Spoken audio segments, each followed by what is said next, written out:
دا بوټی ارتمیسیا افرا نومیږي. په جنوبي افریقا کې لنګانا هم ورته وایي.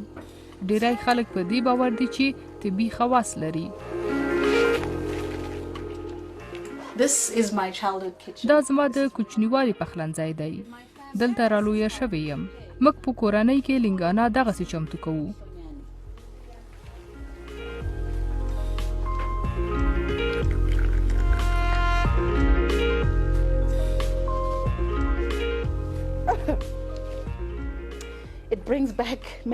زما پیغلتوب یې راپه یاد کړ. مور به مې ګواښلم که د والګي په وخت کې ونه څښم بیا مې ژوبڼ ته نه بیایي. د ماشومتوب تصور مې کولی شئ.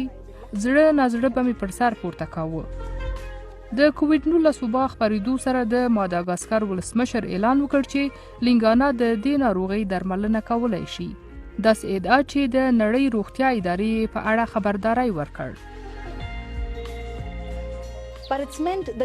خو پر دې سربیره هم د دې بوټي د غوښتلو تقاضا ډیره لوړه شوه. ان زما د مور له باغچې ډیری بوټي غلا شول. همدا لږ څه پاتې دي.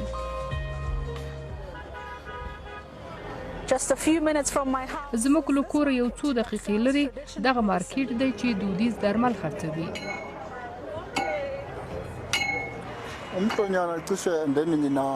اته څلوېښت کاله مې کې دودیز درملونکی یم او لنګانا له تېرو 48 کلونو را په دې خوا کاروم. د سږو د التهاب په څېر ناروغیو لپاره؟ هو، د سږیو ناروغۍ او ټوخي لپاره. له پلاره مې زده کړي. اوس یې زه هم کاروم. د کرونا وایروس له خپرېدو سره یې خلک ډېر رانیسي. چې خلاص شي بیا نور اخلم او یا خپل غرونو ته ورپسې ځم او راوړم یې. په اوسط ډول د ورځې پر څومره کسانو خرڅوئ؟ هر ورځ توپیر لري. کېدای شي 50 تر 60 او ځینې وختونه 80 کسان وي.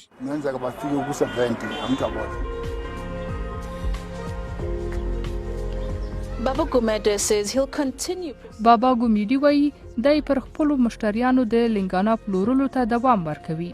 خو روغتیایي کارپوهان وایي هیڅ ساینسي ثبوت نشته چې د دوی ادعا سمه ثابته کړي. موږ د لنګانا چې ارتمیسیا افرا هم ورته وایي په اړه یې د خلکو حیرانونکی غبرګون اورېدلی او لیدلی دی. فکر کوم سږکالي شهرت د کوویډ-19 وبا په خاطر په ځانګړې توګه ډېر سو. دمګړی هیڅ داسې ساینسي ثبوت نشته چې د کوویډ-19 د درملنې ادعا دې ثابته کړي.